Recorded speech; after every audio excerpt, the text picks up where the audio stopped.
I'm afraid I'm at the risk of repeating myself. I've spoken about similar on a similar topic before, and recently, just a couple of days ago, at the Why Marx series of debates. In fact, in that case, it was a debate. I represented the same viewpoint that I'm going to present now. I'm going to expand a little bit on what I said the other day in that Why Marx seminar, a webinar. I'm not going to talk about one state or two state in the abstract. That is to say, I'm not here to say that at no point in the future, some kind of resolution of the conflict may not, I'm not going to deny that it may perhaps take the form of a one state or two state or any other blueprint. That is not what I'm addressing today. I'd like to address the so-called two-state solution and the one-state solution as they are presented today in the form that they are advocated for by various people currently. I'm going to argue that both are illusions, but for different reasons. The two-state illusion is because it is not, even if it were implemented, it's not going to be a resolution of the conflict. I mean, even in the unlikely case that it will be somehow implemented, if you look at the actual details of what is proposed, this is not going to be a resolution of the conflict. And in fact, it's going to continue the conflict in a somewhat different form. But in any case, it is completely, almost impossible to imagine that it will be implemented even so. As for the one state, or at least some version of the one state solution that is being proposed, if it were implemented, if it could be implemented under present circumstances, then at least some versions of it may resolve the conflict. The problem with it is that the present situation, the present set of conditions that prevail in the Middle East do not allow this solution to be implemented. I think before looking at this or that proposed solution, I think it's best if I address 3 points, under 3 headings, if you like. First of all, what are the minimum conditions that a resolution of the conflict must satisfy? I'm talking about the conflict, of course, between Zionism and the Palestinian people. Secondly, I'm going to say something about the nature of the conflict, which is very commonly obscured in most mainstream discussion of the conflict. What is really the nature of the conflict? And thirdly, I'm going to address under the third heading, what are the preconditions for a proper resolution of the conflict, how a resolution may be achieved, what is the route to achieving it. So first of all, if you like, let me formulate briefly a sort of minimum program, if you like, or a set of minimum conditions as to what would count as a resolution of the conflict. What situation would count as having the conflict having been resolved? The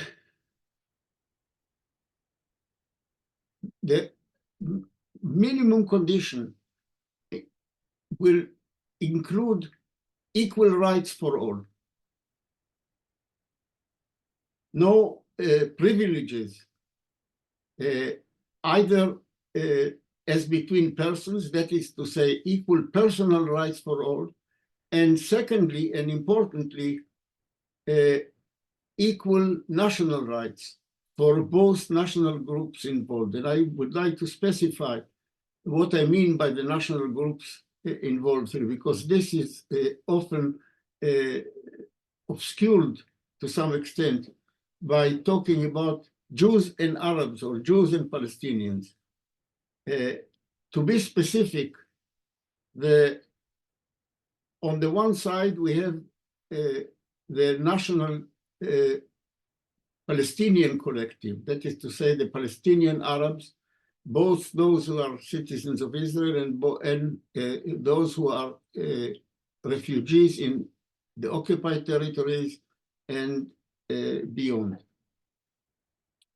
So this is clear. On the other side, the other national group involved is the Hebrew or so-called Israeli Jewish national group.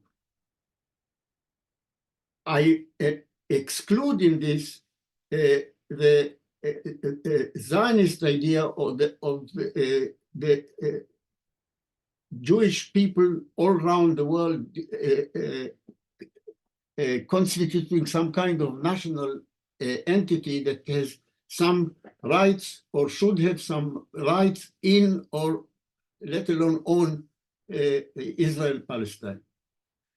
This is not what I mean by the equal rights for two national groups. I repeat, the national groups that should have equality in any proper resolution of the conflict are the Palestinian Arab national group and the Israeli Jewish or the Hebrew-speaking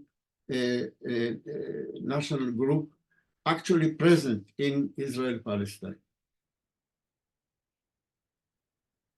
Okay, why do I insist on equal national rights for both groups? Simply because any situation in which one national group is denied equal rights is underprivileged or dominated by the other is not a situation that can last, and it cannot be regarded as a resolution of the conflict. Any configuration in which one of these two national groups is underprivileged, does not enjoy equal rights with the other national group, will lead to resistance, and the resistance will lead to conflict as it has done in the past. I would add to this minimum program also the right of the Palestinian refugees to return to their homeland from which they were expelled in the Nakba of 1947-49.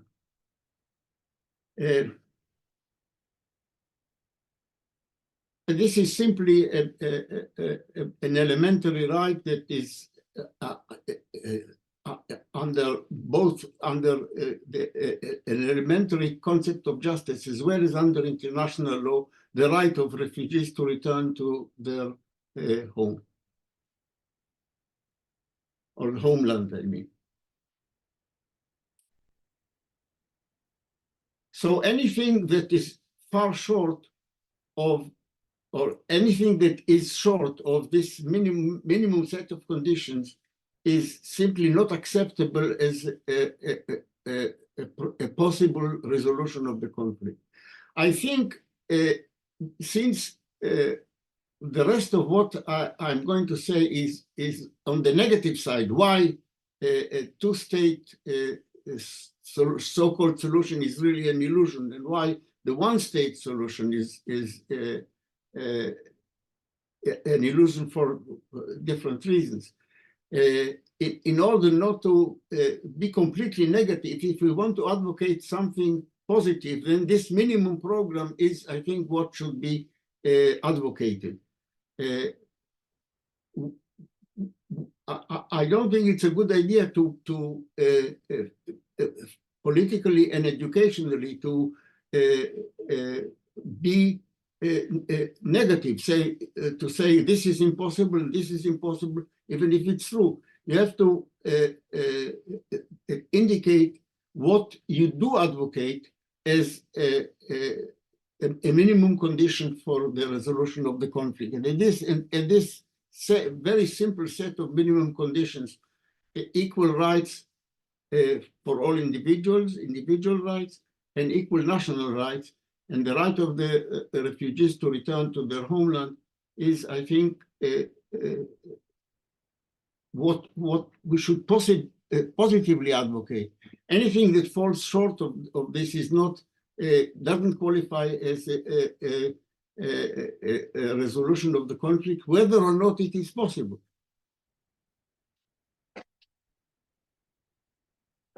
Okay, well, this is a minimum set of conditions.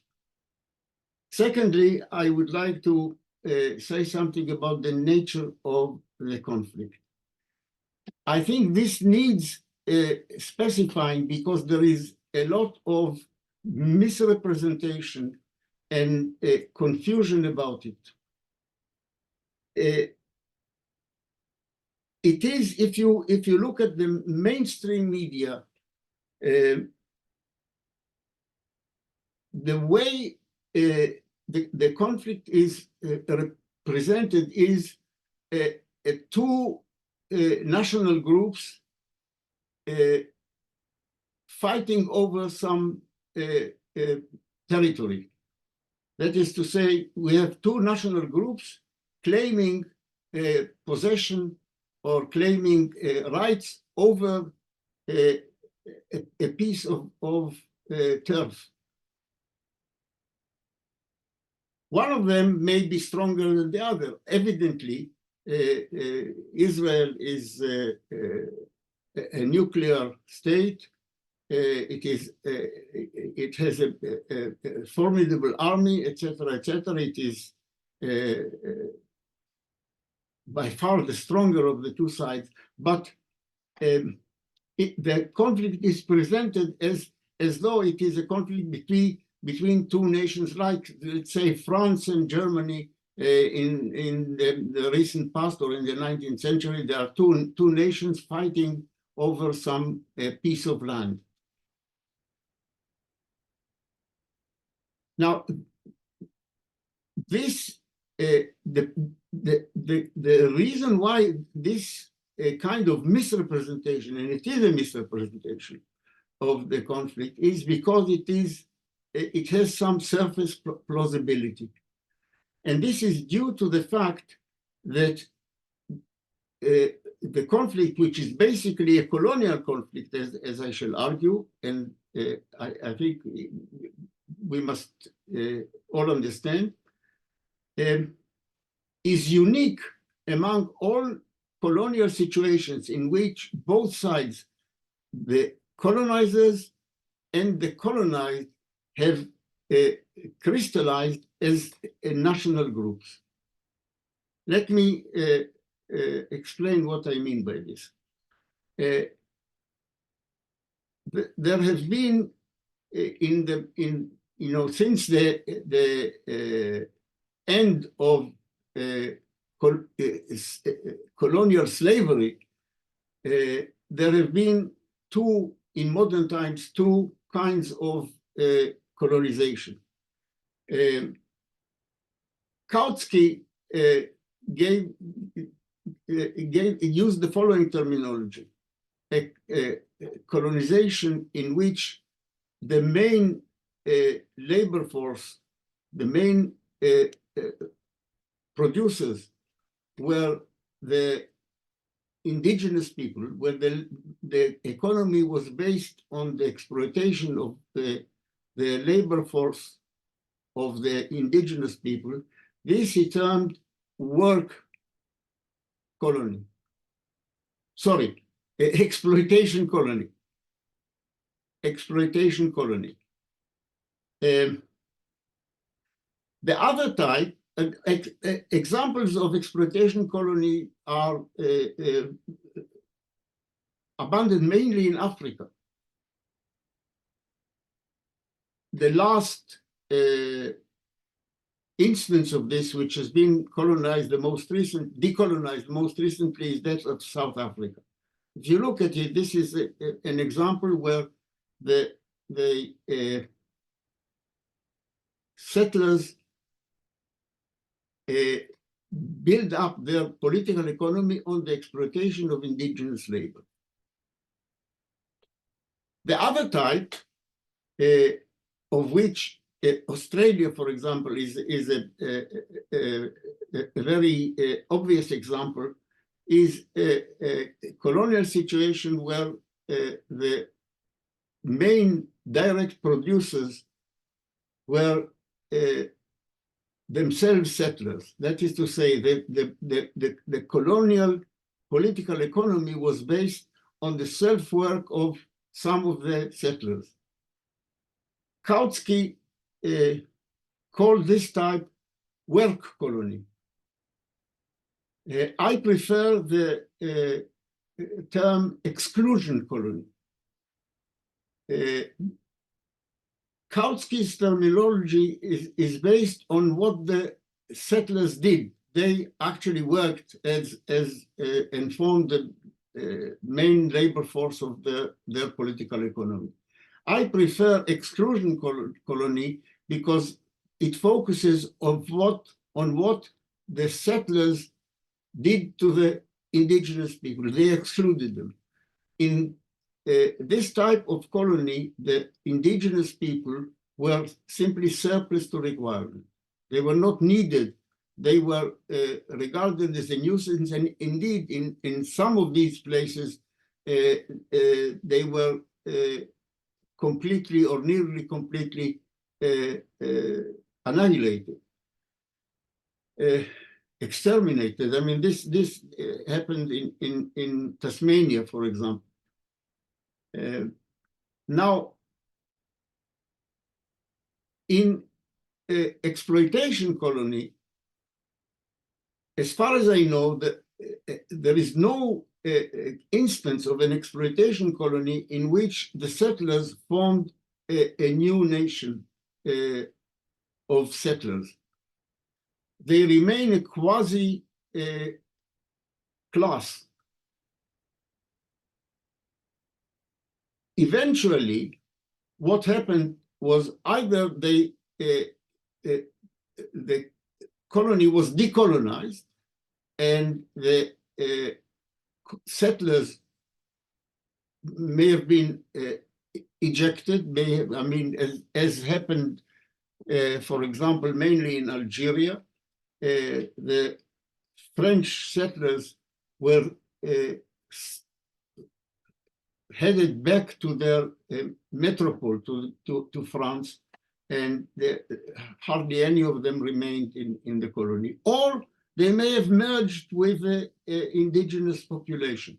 This happened in several places, especially in Latin America, in Brazil, for example, which was partly a slave-based colony, but also based on indigenous labor. The settlers managed as a dominant class in the indigenous population. That happened in various ways, but as far as I know, there is no case in which the settlers formed a new nation. On the other hand, the general rule is that, well, there was an exclusion colony, such as Australia, some parts of North America, etc. The settlers formed a new nation. But in every other case, other than in Israel, other than in Palestine, the indigenous people did not constitute a single national group. If you look at the situation, for example, in Australia, the indigenous people consisted of a large number of groups with different languages, certainly nothing remotely like a single nation. Similarly, in North America, the closest this ever happened outside Palestine was, as far as I know, in New Zealand, where the indigenous people did have one common language, as far as I know. I'm not an expert on New Zealand history, but as far as I know about the history of New Zealand's colonization, the indigenous people had one common language, but they did not form anything like a single nation in anything approaching a modern state. The only case in which not only the settlers formed a new settler nation, as in Australia, North America, and so on, but also the indigenous people constituted a single nation, is in Palestine.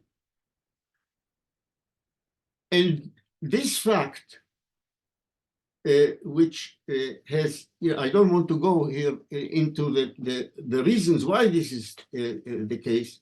I simply want to state that this is evidently what happened. Because of this situation, that both settlers and indigenous people formed into new nations, the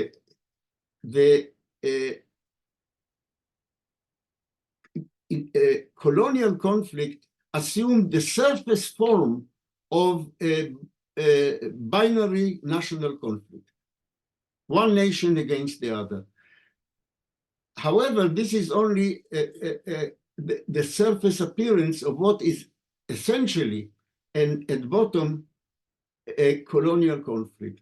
It is not a symmetric conflict between two national groups, but it is, if you look at the actual history and nature of the conflict as it unfolded, has it been unfolding for more than 120 years, it is a conflict of colonization between colonizers and indigenous people, which has assumed the surface form, misleadingly, of a binary national conflict.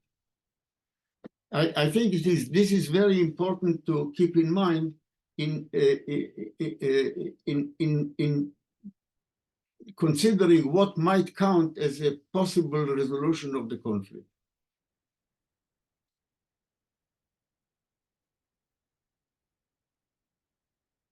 Okay. What conclusion do we draw from this clarification, from this statement about the nature of the conflict? Since the conflict is a colonial conflict between a colonizer nation and the colonized national group, its resolution can only be one of decolonization. So we should look at any proposed resolution of the conflict, any idea about how it should be resolved in terms of decolonization. By the way, I want to refer you to an article that I wrote, I think it was in 2016 for the Weekly Worker. You can find it in the Weekly Worker archive, The Decolonization of Palestine, which expands on some of the ideas that I'm going to present this evening, including this circumstance, which I just mentioned, the exceptional, one of the exceptional nature of this colonial conflict, one of several features of the Zionist-Palestinian conflict, which singles it out of all other colonial conflicts, including ones which involve exclusion colonization.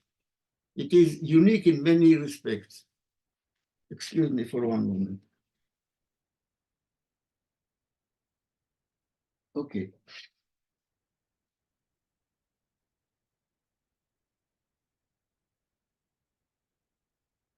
Okay, now let me address the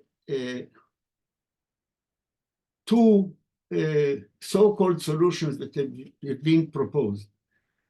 First of all, the two-state solution. One of the many things that is wrong with it is precisely that it addresses the conflict on its superficial level as a conflict between two national groups. You have two national groups, let them both, each of them have a state of its own, and that will resolve the conflict. Of course, this is based on a superficial and misapprehension of what the nature of the conflict really is. It is also a resolution that is, in practice, virtually impossible to envisage being implemented. Zionism is a work in progress. It is based on the claim of the Zionist movement, of the Zionist regime, which is wedded to the Zionist project of colonization to complete the colonization of Palestine. The Zionists claim to have the right to the whole of the territory of Palestine, at the very least, between the sea, between the Mediterranean Sea and the Jordan River. Both main camps of the Zionist movement, the one originally led by Ben-Gurion, the so-called labor Zionism, which has now dwindled to insignificance, as well as the revisionist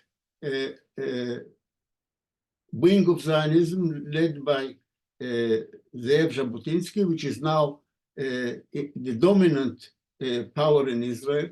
Both of them claimed the right of the Jewish people, in their terms, to the whole of the Palestinian territory between the Mediterranean Sea and the Jordan River, except that the right wing, the revisionist Zionist, also claimed a right to the other side of the Jordan, to what is today the Kingdom of Jordan, which was at the turn of the 20th century, Transjordan, the Emirate of Transjordan, and is now the Kingdom of Jordan. In principle, revisionist Zionism claimed the right to colonize also that Transjordanian, a part of what used to be Palestine before it was partitioned by Churchill into Cisjordanian Palestine under the British mandate and Transjordanian Palestine.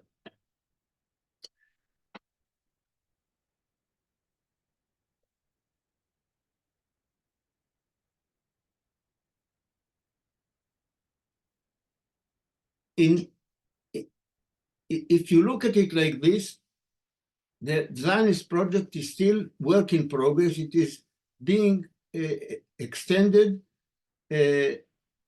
into new domains.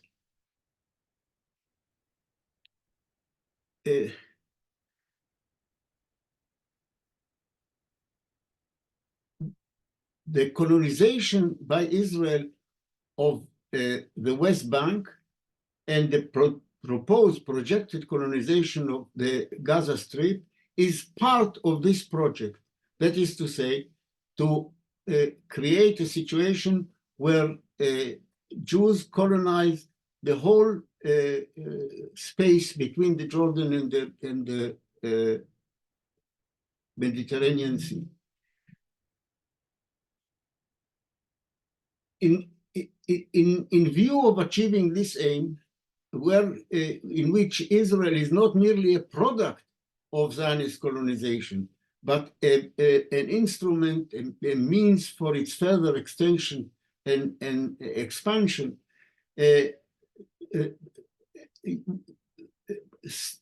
since 1967, Israel has been colonizing furiously the West Bank. This happened both under labor Zionism and the governments dominated by labor Zionism, which has now dwindled into insignificance, and by the inheritors of revisionist Zionism. So at the same time, Israel has been on and off negotiating in bad faith about the implementation of a two-state solution in response to pressure by the so-called international community, which means basically the United States and its camp followers.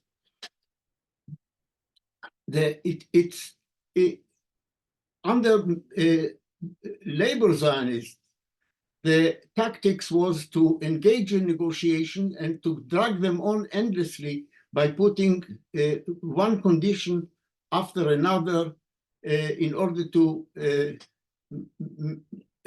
delay and prevent any kind of agreement about a two-state solution. It was, in fact, like two people. This has been described like two people arguing, negotiating over how to divide the pizza, while one of them was eating piece after piece of the pizza, while they were still talking about how to divide it. In fact, if you look at the actual situation on the ground, there is nowhere where a Palestinian state alongside Israel could be instituted. There's simply no territory left, which is contiguous and makes sense as territory for a state alongside Israel.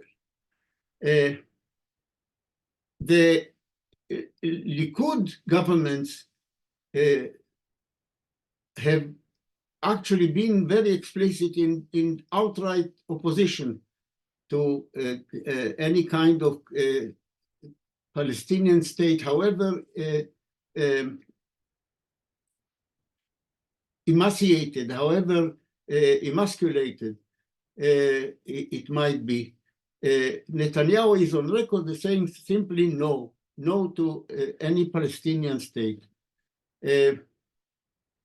But no other major Zionist party has ever agreed to a Palestinian state alongside Israel. People are under the false impression that Rabin, in making the Oslo agreement with the PLO, agreed to a two-state solution. Now, this is quite false. The Oslo agreement has not a single word about a Palestinian state. It is the whole notion of a Palestinian state is completely missing in the Oslo agreement, if you actually read the text. Moreover, in presenting the Oslo agreement for ratification in the Knesset very shortly before he was assassinated, Rabin made it clear that what he's thinking of is not a Palestinian state, but quote, something less than a state. And in fact, it could not be anything approaching a state in the proper sense of the word. Currently, there is a very strong international pressure on Israel to implement a two-state solution. It is very unlikely that the United States, certainly under Trump, which is very probably going to be the next American president, or under the present regime, Biden, is going to be able to or willing to impose even the so-called Palestinian state, something less than a state on Israel. But suppose that the Biden idea of a two-state solution will somehow be imposed on Israel. What would be the result? Well, it will not be anything like an equal solution. It will be remotely distance from the minimum conditions for a resolution of the conflict. You would have an Israeli nuclear regional superpower over 78% of the territory next to a demilitarized Palestine. They specified very explicitly that the Palestinian so-called state that they envisage is going to be demilitarized. So you'd have a demilitarized Palestinian state with a big population of Israeli messianic settlers, because no Israeli regime is going to be able to evacuate the settlements from the West Bank. This would lead to a civil war inside Israel. So no prospective Israeli government, existing or prospective, could actually manage to evacuate the settlers. So you would have the settlers remaining under so-called Palestinian state power. They would do what they are doing now, that is to say, expand their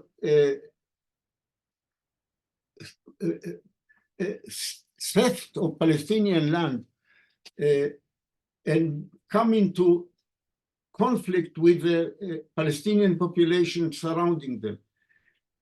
the Israeli army will be in a position to come and intervene on their behalf, as it is doing now. In fact, the situation that exists now between the settlers backed by the Israeli army will continue under this so-called two-state solution. It will lead to what the occupation has led to in recent history. That is to say, what you would have, in fact, is not a two-state solution. You would have an Israeli state with an Indian reservation next to it. That is what is actually, even if that could be implemented, which is in any case very, very unlikely. So if even in this unlikely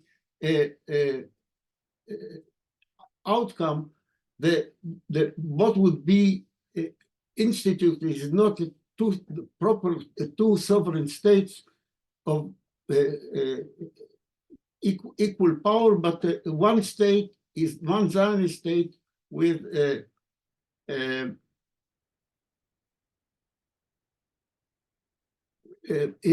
sort of Indian reservation or next to it, or a Bantustan, if you want to use the somewhat inappropriate South African analogy. I would prefer the analogy with the North American model of Indian reservation. So this is not going to be implemented, and if it were implemented, it would not be a resolution of the conflict, two-state. I don't have very much time, as I see, to discuss the one state. I think I'll say very briefly. Some versions of the one-state solution, as are being proposed, actually do satisfy the minimum conditions. They do presuppose the overthrow of the Zionist colonial regime.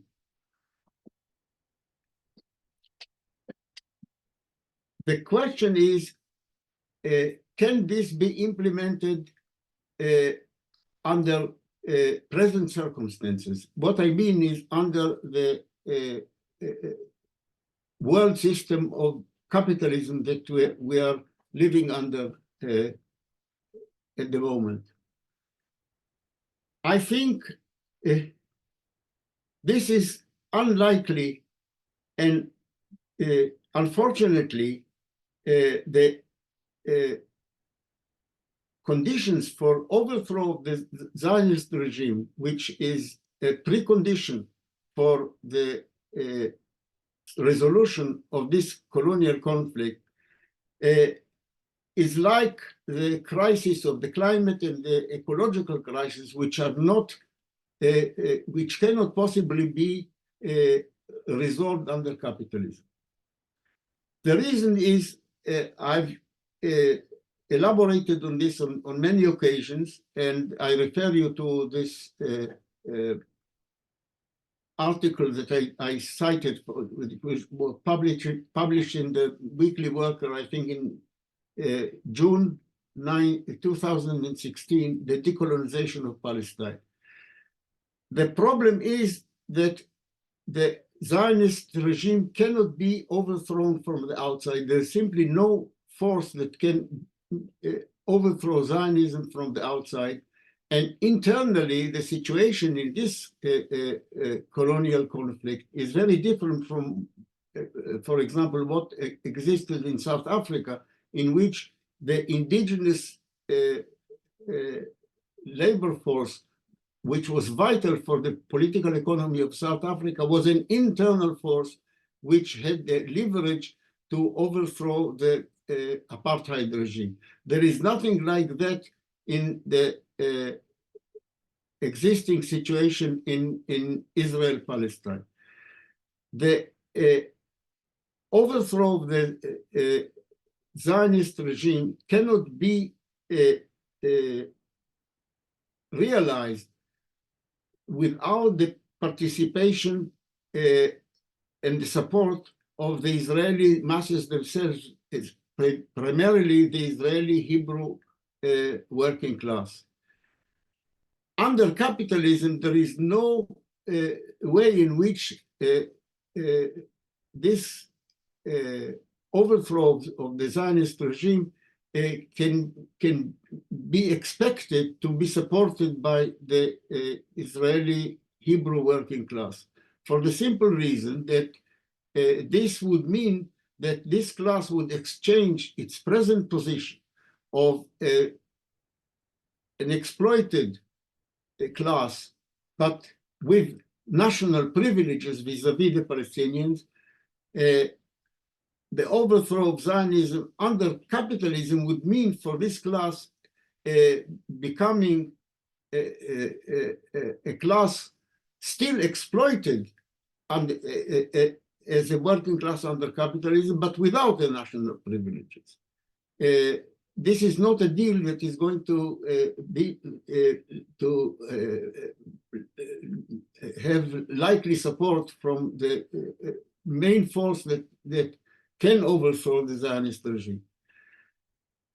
The situation would be quite different, or may be quite different. The only chance of the Israeli working class supporting the overthrow of Zionism is in a situation in which we have a transformed region of the Arab East, which would offer the Israeli working class exchanging its present position of an exploited class with national privileges to a class without national privileges, but being part of the ruling class of a socialist region. That is a deal that could make sense. I'm not saying that this is likely. I'm certainly not saying that this is going to be realized anytime soon. There is no sign that it is going to be realized pretty soon.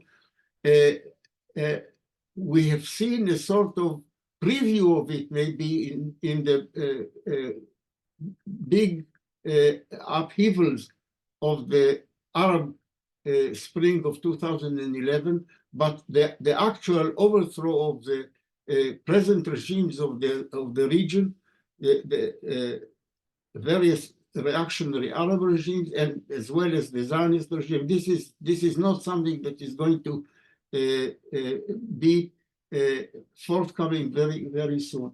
So I'm sorry to end in a rather pessimistic note.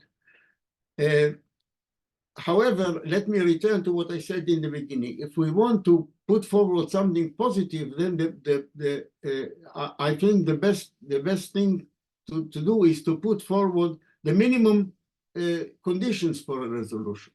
What do we? I think it would be dishonest to advocate a one state in the present situation without saying that it presupposes a socialist revolution which is not forthcoming in the immediate future, let alone a two-state solution which is an illusion and a deception.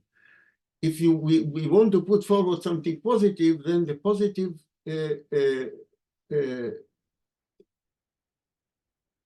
message that we can project is the minimum program.